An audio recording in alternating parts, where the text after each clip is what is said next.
I think the first person who joined my panel is Mr. Izuchukwu Arthur Okonkwo. Because people that watch movies, a lot use the app of movie time. So, Arthur is an IT consultant and an entrepreneur and a strategic digital transformation expert and also the founder of Moderator. Okay. The next person on my list is Mr. Onyebuchi Ekene, who is accomplished front-end designer with over 5 years of experience. He is currently a front-end engineer at Andela and also the CEO and co-founder of Pickriders. You guys know about Pickriders. Also, joining me on the panel is Victor Onyekwere, who is a business growth strategist. Last 5 years experience in non-profit management, HR, business growth, and community management. You know, this is too long already. So you guys are welcome. Let me shift this seat a little bit so that I can be looking at you beautiful faces. Right? And in this panel, we are discussing business operation and AI, the Pandora box for business and operation. Like I said, they combine it in the word too much. I bet. Wait till the Pandora box. I bet. You said? 1 hour. So we have 1 hour to discuss it. So I think I will start with the title a little bit. You know, when people actually ask something like Pandora box, they mean like it's something that's a mystery. Don't be honest. And everybody, every year and now, we all hear about artificial intelligence. And it has come to stay. Last 4 years, it was sounding like a myth. This year, it's sounding like a reality. Maybe the next 3 or 4 more years, it will actually become something that we might not even recognize it from the point of view of artificial intelligence. But right now we have business operation and AI. And in this panel, we are trying to look at how businesses change due to the advent of AI. What will actually remain, what will actually change, what will be the impact, and how do we mitigate the bad effects, and how do we also take the opportunities that arise from the advent of AI. So, I will actually, first of all, start with the first question. And I want you guys to be able to tell us what you feel, what will be the impact of AI in business operations. Generally. So maybe I will start with, they say ladies first. All right, thank you so much for this opportunity. And business operations, the impact of business operations with AI. So the thing is, I'm a business person in time, and I would say that a lot of businesses in recent times are just adapting to AI, and it's not really a full operation. But however, the impact of AI in business operation is very simple. Cost effectiveness, efficiency, and all of that. It saves time. But the thing, that's why I love this gathering. I love that we all are here. So it's going to help to, let this thing be our real work-life experience. So, inviting AI into our business endeavors, right? So imagine going to get something in a supermarket, and just like you go to ShopRite, shopping mall, and all of that to shop, and so you get your stuffs, you pay in the counter, and that. So are they like applications, or are they like things that makes it easier? You don't have to stay in the queue to make your payments and all of that in shopping malls like that. So I think that, of course, the impact is enormous, right? Makes the work efficient and all of that, but we should imbibe AI into business operations. So I was working on a project, I was working on a project, and I really needed my audience to have a view of what I was working on, was about. I just had to put a prompt, and I got images of what I wanted my audience to see. And guess what? After I did that, I put it up. A lot of persons bought into it, made payments. That is imbibing AI into business operations. So I would say that it's really very effective and it brings in profits. Thank you. Thank you. Okay, that's a nice one. Thank you. I want us to, when you're taking a go on this question, I want us to also look at the different areas of business operation where the impact will be quite felt. Like when I mean different areas, how it is felt in finance, or how it is felt in the logistics and things like that. So I think AI is going to be beneficial in the aspect of, let's say, customer service. Because recently there are a lot of AI chatbots tend to, when customers are trying to make inquiries about your products, like all these simple questions, AI can take that. So we have seen, let's say, Erica is used by Bank of America. It's reduced the amount of time workers have to be also help automate a lot of things in the customer service network. And also it has helped to, like for instance, AI also helps, what is the product again? Machine learning algorithm. So here, Amazon uses machine learning algorithm to help their inventory management system. So here they use AI to predict their inventory management system, make sure that the products that, like, let's say this product is going to finish, let's say, next week. So they can use AI to predict, like by Wednesday next week, this product will be out of stock. You understand? Okay. So another part where AI can help for business, like personally, AI is going to help the supply chain management for logistics. For example, DHL uses route optimization system for their for their delivery services. So, for example, it uses AI to optimize routes for drivers and also help to save delivery cost and time. So it reduces delivery cost and time. So it helps, like Amazon now, we can make a purchase in the morning and I'm going to tell you that by 6 in the evening you're going to get this package. Do you understand?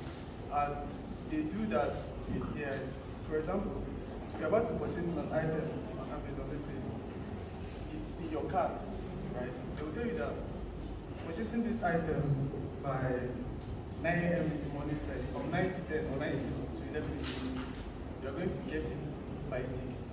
Yeah. So if you make that, if you are going to make that purchase and you make it after that 11 a.m. in the morning, yeah, you are going to, if you make it after that 11 a.m., you are going to be given another time.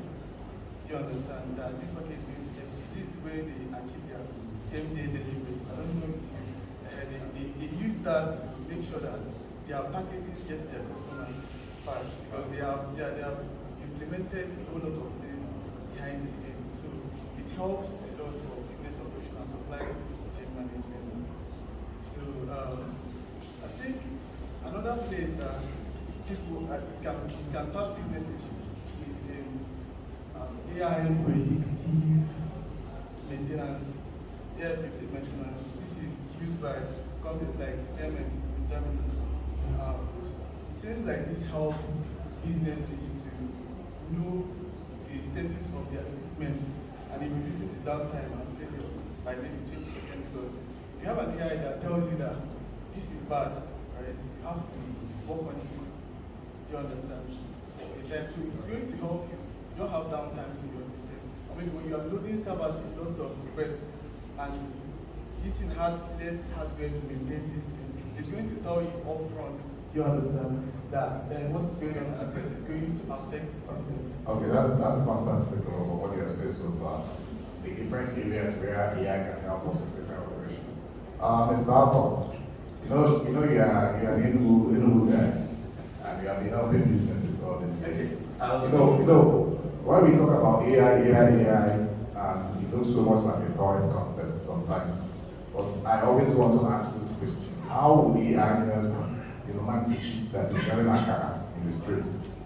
How will AI also help to tell who is actually doing sewing my akara shirts, or the organizer who is going to patch my car, my tire, or even the barber who is going to barb my hair, or the person who is mental salon? How in all these people I've mentioned, or the trader who is in the market selling, obeying, so the issue now is, how do we bring this thing down to say what is really the impact and effect of AI to these businesses we see around every day? Okay, I'll speak from the consulting perspective. We've been singing AI, but the question is, what exactly is AI? Some of us are bloggers, some do podcasts, some are marketers. We do a lot of things. Now, AI is just extra intelligence. Your computer can now do advanced stuff. It can see, it can understand, it can process, it can recommend. So if we're coming from the marketing space, we're not seeing, you just have an extra staff, more like an assistant now. It's not all the whole drama that you see in movies. So we're implementing AI in marketing, for example. We are having an extra system who is able to forecast from the number of likes or users or followers you've gotten. These are the people who are likely to buy your products. That is one important information. If you're coming from the e-commerce part where you deal with supply chain and all of that, you're talking of inventory forecast, you're talking of demand. If you're coming from finance, you're dealing with fraud, identifying fraud, you're also dealing with easier reporting. So there's nothing big about AI, it's just having an extra assistant. We've been doing all of this with a bunch of if-else statements before. Before we started giving it brand names, we arrived at what we call generative AI. So we say, write me a proposal to market something to the government, and it spills it out. We put it on a PDF, and we put our name on it, and we sell it. So AI is just there to assist you with day-to-day tasks, and the impact is huge. It will reduce cost. You're not employing someone extra to come and do this thing. It saves you time. If you have a client who is asking for a proposal, who is asking for a product demo, you can speed that up with most automated systems that they claim to be AI stuff. Today, I see things like AI-powered microphone. These things are wonderful, but it's just like a sales catchphrase now. Its impact has been there before we started giving it a name. So aside saving time, aside saving you money, aside protecting you, aside making reports faster, AI is just an extra help to what you're already doing. And the impact is the same thing as hiring an extra person to come work for you. That's all. I think holding microphone, I will ask one quick one before, so do you see AI business operation as an opportunity or as a threat?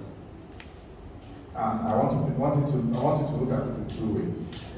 In first one way, when I'm asking if an opportunity as a threat. Now, if you are in business and you're running a business, one, the use of AI is an opportunity to you. Also, what is the impact of that in the sense that if I'm here in Enugu and I'm using AI, for instance, what does it also mean that somebody in US can compete better than me, whether I'm using it or not? Right? So, can we see it as an opportunity, or can we see it as a threat? Or can we see it as both too? We can see it as both. should we start with the opportunity and the threats? Okay, I think do a toss of a coin and choose one. Let's start with the good part. So, from a business owner perspective, well, AI helps me do a lot of things. I'm sorry to say this, but I think I moved from about 36 people down to 20. I don't know how many we are left in that room. But AI made a lot of things easier, from basic web designing to proposal writing to interfacing with our customers to reporting, whether internal reporting or making reports for investors. Before we had this as offices, people have to sit down, think it through, do it, bring it for approval, we process before we say, okay, you can send it out. But now, you simply grant certain systems access to your data, and then you can read and analyze and give feedback. That's a good opportunity. Saving me money, saving me time, and I can push money to some other important things. On the threats part, which, if you speak from an employee perspective, there's job loss. Or some people call it job displacement, but it's still share loss because you return to the labor market and use AI to write your CV and apply. And then AI will check the CV and see if it's 8 years friendly and either accept or reject. So you are seeing the opportunity and threat there. But now, on the other part, I'll still mention on that opportunity. Even as an employee, most people use it to say, okay, I've done my CV, I've done it. But I think this is where human intelligence comes in. Artificial intelligence is still a machine. They're using things like generative AI, you still have to prompt, right? So instead of doing things like help me write the CV to be a good copywriter for one stack and make it friendly, use a corporate tone, things like that. I'd rather be looking for ways to generate things that will give me results on how I can work with one stack and identify ways in which copywriting can help them improve their business. So that as a businessman, I am seeing your proposal now, not a CV, where okay, you want to help me increase sales. Nobody says no to that. So it's still about how you say it. On the other part, we are concerned about data integrity. Well, everything you call AI is straight to public data that is available. Internally in the companies, you also train the data you have. And the output you get is dependent on the quality of the data you have. So if I haven't been keeping proper sales record or expense record, and I connect my financial data to ChatGPT and I'm saying, give me forecast for the next 3 months on how many people will be subscribing to our business automation service. It's going to spew stuff that it thinks makes sense based on data today. And I will act on that and tell myself that AI is probably not working. No, it's actually responding to me based on the data I have. Now, that can also act as a threat to it. On the other part, if I had a human being doing it, the person would have said, okay, see, this thing is not correct. You've not been recording this for the past month, or we've had expenses that we didn't capture, or we are overboard. Okay, I will not tell you that. I will just act. What's the easiest way to put it? When you send a kid to go buy bread, and you say, if they have eggs, buy 4. And the kids gets them. Now it's the question of, does the bread have eggs in them? So that you can buy 4. Or should you buy 1 bread and buy 4 eggs? Yeah, that's one. AI will just take a decision and give you a result. A human being on the other part will want to ask you and interact with you. So he has both his opportunity, he has his own. But I see more on the positive end. It's about what you want and how you want it. Okay. I think what's your message? So I think that to me, I see more opportunities than threats. There's more opportunities than threats. Okay, let's have a credit then.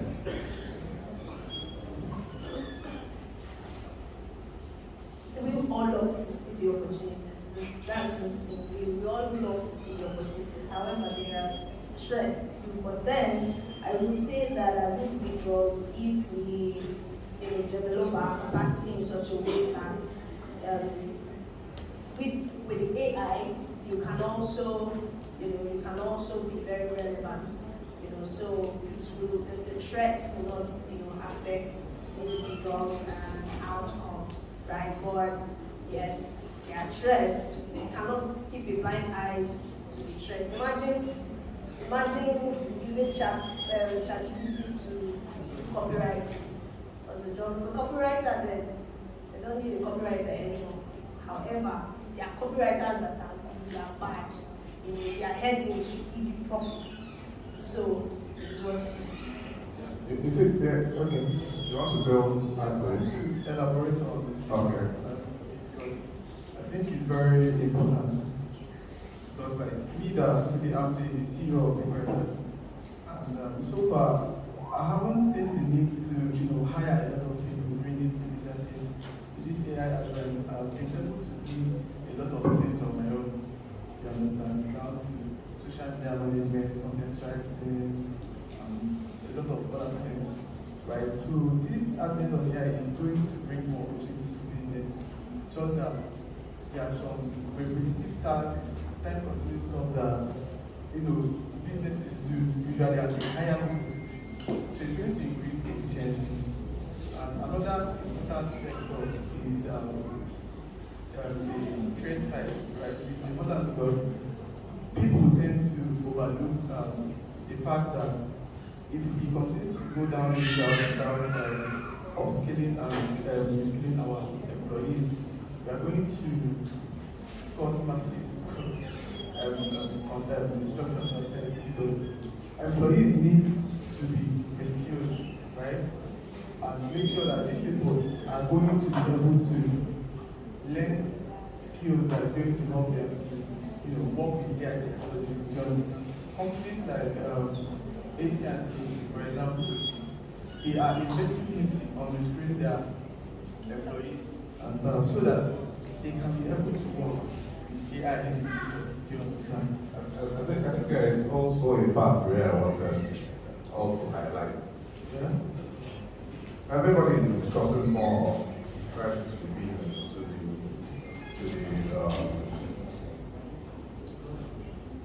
okay. Everybody is asking threats to employees. We all of us, most people on my panel are business owners, I think my voice is try again. Yeah. Is it try?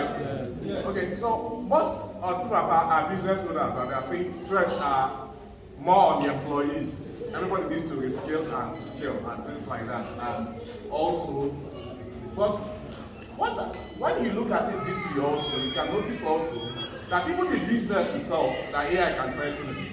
And I'll give you a great example, a very simple example. Let's assume you are a web development company, for instance, right? You have trained your people on how to use AI to design websites, isn't it? And it's making sense. You are saying more people need to learn how to use AI to design websites. What if it reaches a point in time, nobody calls you to design a site for them because they can just say, I want a site like this, and AI will start from end to end and finish it up. Would they call to your company in a situation where you now need people to even employ people to design that? That's a good example. Let me take another example, for instance. Let's assume all of us have delivery apps and all things like that. There might be a point in time people want a delivery, they go to your what? They go to your app and book. You needed more developers who can develop and all those things. But if these things go quite well, if I wake up in the morning and say, I want to eat, AI will deliver it for me. So would anybody go to your, if I just want to eat, it will know what I want to eat, how I want it, how hot, the space where I need it and the time, and it gets me delivered. The issue now is how this is also a threat if you look at it much further, right? While you guys are still thinking on that, I would want to take questions from, people should write down their questions from the audience so that I can also ask it down here. So if you have a question, write it down. I know the organizer will pick it up from here and send down to me, right? So You guys should be able to think about that in that sense, because we are not really thinking about the scaling and the impact of you having less workers. You might have less workers, but you might notice that at the end of the day, you might need 3 workers to do it, so you are getting it faster. But the business that you are doing might end due to AI. Yeah, you are correct. But I think if you think of the companies or seeing something like this, and people earlier on. So we're talking about AI that people don't have to use the application.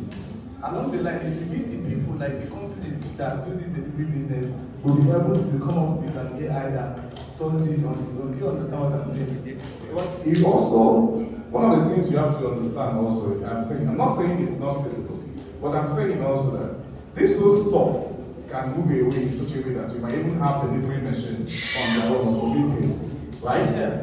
So you see that in this space, just like I keep saying, like, if you have Uber, for instance, right, you have a car hailing app. Beautiful. You have done all the necessary job. It's beautiful. Working. What if Uber comes to your city? Do you really think you can compete with Uber at this state? Actually, if Uber says they are coming to you, can you compete? No. It will be very difficult to compete. Fine. Now, if AI systems are built by like OpenAI, Google, and Facebook, if they add this feature to WhatsApp, what will happen to all the apps you are building? I'm saying, so that brings up to the threats so that we could actually see it in a much broader scale. Okay, these threats are interesting though, but how many of us use ChatGPT? You don't. So how many of us have experienced a situation where you ask ChatGPT to write an article, and then you ask it, it gives you a result. You ask it to do the same thing, and you notice that there's no difference between the first and the second. And 3 weeks later, you ask something similar, and you notice that there was no difference with what it gave you last week. So the idea is this: from this threat also rises and comes an opportunity, right? What is available to us is generative AI. And generative AI was trained with public data or any other data. I think just a small interruption. We are not only available with generative AI, we already have also automation. When you're also looking at that AI, you're looking at that generative AI and automation. And in as much as down here, we have not seen much of this automation, right? But we have actually seen Apple, Amazon implement it, where you have a situation where you go to stores and there's nobody. You just pay and everything is automated. You have seen Tesla run a whole full factory with Uber. So why I'm saying that, I'm just giving you a saying, so you should be able to look at both, right? Why we also look at both, which is where human consciousness comes in. We also avail ourselves to do something more. Like the other day I was with a mechanic and I was wondering why we have all this AI. He was even asking the question, will AI come and take their jobs for you? And the doctor was there saying, yes, AI will take your job, I will just park my car somewhere and something will fix it. I shall tell the doctor, your own self is even closer because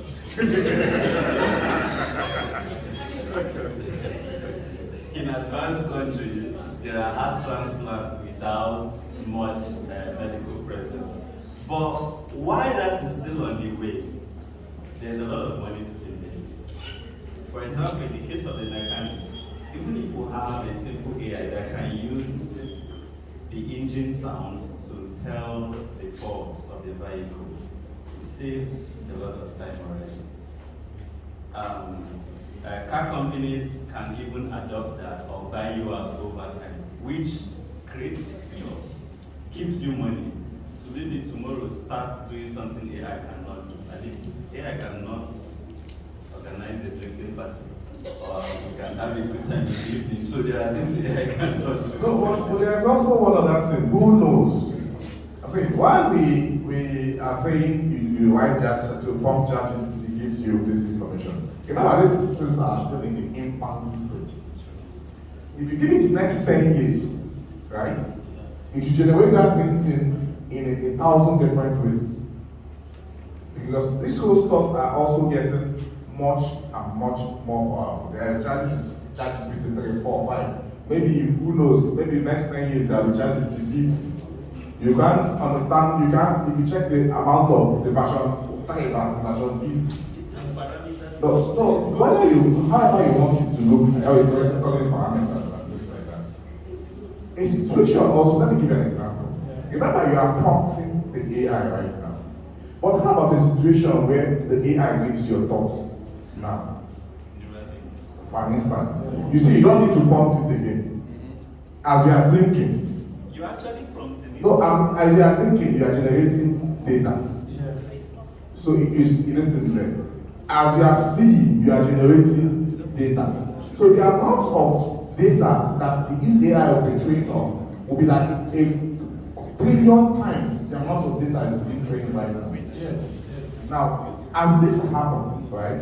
As these things are happening, so if you are saying that you are banking on the infancy of generative AI or AI, that is also not banking.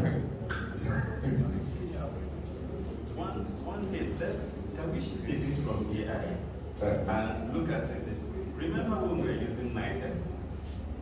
You know that one that you put your finger and then you do like this? How many of those is this? Aha. So, the guy was thinking he's an icon. So, but I wonder what the guys in NITEC were thinking when we saw things like Sajid and stuff like that. They were probably saying our jobs were taken away. No, but we have smartphones today. And what happened is that we now have businesses built that adopt the use of smartphones, right? So even when we see threats, I still think in the next 10, 50 years, whatever happens, humans are the ones sitting down thinking and saying, okay, we can invent this, we can create this. When you are right, more businesses will be built on top. Today we have blockchain, we have all of these things, and we are adopting them. I think I agree with you on that. I'm saying, okay, but what I want us to look at further is how do businesses also prepare themselves? Because everything that is an opportunity is also a threat. And everything that is a threat is also an opportunity. It's like the two sides of the same coin. So, but since we are here, and our job here is to advise ourselves, right? How do businesses actually sit down and prepare to take advantage of the threats? The threats, when you see a threat, you should look at the opportunity. And if there is already no opportunity, you should be able to harness this opportunity. Okay, so this particular topic of how these threats should be managed by the companies or businesses and outsourcing, I think a better way to look at it is that humans, as time goes on, we tend to create solutions to some problems that we have not seen. You understand? So along the line, I think as AI goes further, we are going to encounter problems that need human attention, right? So it's not just the AI that do stuff, because in the future, like UPS built this AI system called Orion. Orion is an AI tool that optimize routes for logistic companies. So things like this now, other companies can build on top of it. So a long time, you get a lot of AI tools that will power a lot of businesses along the way. So which is where businesses can prepare by getting future talents and getting their employees to learn about the AI roles and all, which will help in the long run, making it possible for companies to be able to adapt alongside BI no matter what happens. Because businesses, they are here to make money, yes? So they are going to prepare and foresee a lot of things before it happens and make sure that they are prepared. So for example, now we're talking about how AI can exist as a standard application, just like OpenAI, where you can do some certain things. Companies are going to bank on that, right? Businesses are going to build or get something like that and ask people to pay for it. Do you understand?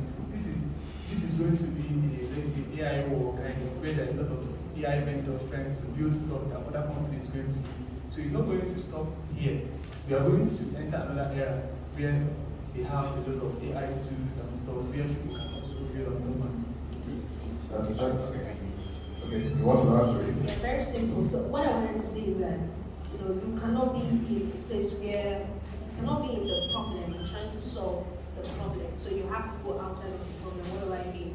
So in trying to cope, in trying to mitigate this threat, go for, get exposed, go outside where some of these things are already happening, get the skill, come back and reskill your staff and work on that and be edge over other businesses. And then that's that. Okay, I think before you take, I think I have a question from the audience.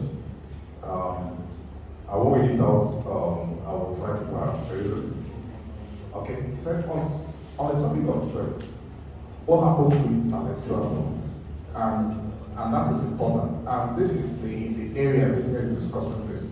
That if companies use more of AI products, providers could create competitive technologies that are efficient, more efficient, and could replace the businesses and the first place that's experiencing it. So what's really happened? Because like you said, you block all your sales, all your listening to AI systems. It means they have more data they can use to generate it. So what really happens to intellectual property? Thank you. Have we heard of the new drama between Adobe products and designers? So the latest version of Adobe Photoshop is asking users who are paid users. It's not asking, it's telling them that despite you subscribing, it's still going to use whatever you design to train its own AI. And many people are beginning to pull out, relinquish their licenses and go to other apps. Now, I think there was even a court case between New York Times and OpenAI that some of the responses it was given was their own data. So what is happening is that I think even lawyers are getting richer on the other end. And over time, we are not going to have, we'll start having boundaries on what AI companies can use to train their models. That one. Two, something similar to this question is also what happens to the human intelligence. It's also a threat. I see it as one. If everyone here can simply write a CV or an article by prompting ChatGPT, naturally, the brain doesn't think about writing anymore. A good example, if you wake up and you simply tell a robot to clean your house, the robot will clean your house, right? And you do this for 5 years. The day never take light or power grid collapse, and you want to clean your house, using more than water will look like something else to you. Now, if we bring it back to the part where we are using generative AI now, people are doing assignments with AI, people are doing a lot of writing with AI. Internally, people are no longer thinking how to be creative, thereby making them not even evaluate what AI is spitting out. So people just pick it and act like dumb machines. It's as if the machines are now the humans asking if you are human. So he has a threat on that angle where people no longer develop themselves. I think I'll also add one more thing, following your line of thoughts. AI is trained on public data, right? So those data were generated by humans, right? Yeah. Now, what really happens if humans now start relying on AI to generate research of data? We'll meet this side. Do you understand exactly what I'm asking? Now, this data was generated by humans that made the AI system intelligent. Now, we humans stop generating something data on our own. We start generating, becoming creative. Because we are now using the same data generated by AI. And what it means is that the next training for AI will be trained by the data it's generated itself. You have heard what man talk about the super intelligent computers, like this is the next generation of AI. And AI that will be able to consume a whole lot of data. This is why he was looking for funding to get enough hardware. So this is the direction you are going down is whereby you are not saying that an AI will be able to train itself. What I'm saying is that if AI trains itself on the data, it's also generated itself, what really happens to the AI system? I think it gets better. That's what I'm saying. That is, if the AI is going to now train itself on the data itself generated, right? What really happens to the AI system? Does it get better or does it diminish? We completely loop. And then we get tired of AI. I think what I'm saying. I think at this point, it's not going to. What AI is going to do at the end of the day, once it's consumed enough data, I think we are not going to run out of data as human beings. No, the issue, you are saying,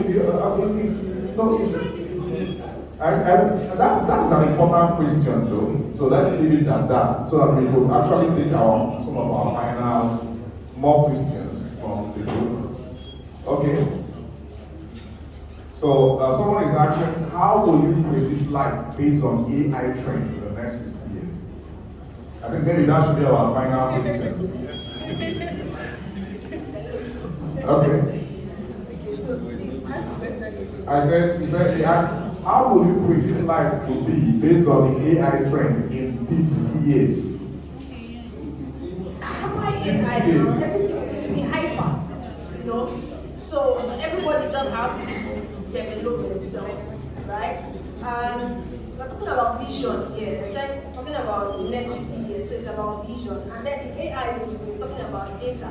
So it's about what people envision, you know, and put out their public data, and then the AI takes it. So it's also about innovation, individual innovation, you know, and all of that. I mean, that's what it is. So for me, I think people tend to overthink this AI opportunity. Next 50 years, some sort of, I don't think it's going to be more different, but it's going to be better. Because I think like companies like Microsoft set up systems to check closely on AI development. And also, I don't think in the next 50 years we'll be far from what we have now. The only thing I think that will happen is that we'll have a lot of AI roles coming up for people that are willing to advance their career. And also, I think in the next 50 years, life will be much more better than it is right now. We are having things like AI in healthcare, AI in manufacturing industry, and all. Like, I think it's going to help humans arrive to another set of civilization. Maybe we start looking in another direction, maybe interplanetary stuff. I think we're going to focus more attention to someone else and like make AI the most common thing, whereby making it possible for us to think of things in another direction. As a human, I don't know. Then from the consulting perspective, I think in future we'll have more lazy human beings.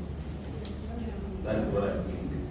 Because a large percentage of our life is heavily relying on technology. Whether it's AI today, which has NLP and all of those large sounding words inside. But a lot of what we do is dependent on computers. From healthcare to business to education to religion. My friend would always say, maybe in the future we won't have to be reading from King James and good news. Say someone with iPad should read and someone with neural link should read his version. Let's see if they are the same. When intended, but the future I just think is going to be a bunch of lazy people as an individual, but a bunch of productive people with the need of technology. Okay, thank you guys for bringing justice to this. Just like you said that maybe AI will help people even joining religion. Maybe who knows, maybe there will be a new religion based on AI. It's still possible. Maybe there is a new God whatsoever. Yeah.